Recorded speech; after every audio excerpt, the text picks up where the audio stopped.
ஸ்ட்ராங்கான சட்டத்துறை ஒரு லாயர்ஸ் விங் வச்சிருக்கிறவங்க திமுகன்னு பேர் பெற்றது. அப்படித்தானே பேசியிருக்கோம் நம்ம ஆமா, கடந்த காலங்கள்ல. ஆமா. ஆனா ஏன் இந்த அளவுக்கு மோசமா போயிட்டு இருக்குன்றத உங்க அது பார்வையா சொல்றீங்க? அதாவது எப்படின்னா, அ. சில மூத்த வழக்கறிஞர்கள்ட்ட பேசும்போது சொல்றாங்க, வில்சனை பொறுத்த வரைக்கும், வில்சன் வந்து டெல்லியில எந்த ஆலோசனையும் கேட்டுக்கொள்வதில்லை. ம். அ அதனுடைய விளைவு தான் ம். இந்த அ சிபிஐ அ அஜய் ரஸ்தோகி, தமிழ்நாட்டை சாராத 2 அதிகாரிகள் இதை கண்காணிக்கிறோங்கிற இவ்வளவு பெரிய உத்தரவு. ம். அ இந்த உத்தரவுக்கு பின்னால் திமுக பலவீனம் அடைந்து விட்டது என்பதை தான் இப்ப காட்டுது. ம். திமுகவ சுப்ரீம் கோர்ட் பலமுறை கண்டிச்சிருக்கு. இதெல்லாமே ம். யாருடைய வீக்னஸ்? வில்சனுடைய வீக்னஸ் தான். ஏன் வில்சனை மட்டும் பொறுப்பாக்குறீங்க? இல்ல திமுகவின் மூத்த வழக்கறிஞர் எம்பி வில்சனை மட்டுமே நீங்க குறை சொல்றதுக்கு என்ன காரணம்?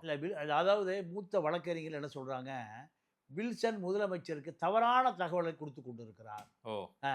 இந்த இந்த தகவல் அடிப்படையில தான் ம். அவர் நடவடிக்கை எடுக்கிறாரு. ஆனா உச்சநீதிமன்றத்துல வழக்கு அப்படி அல்ல.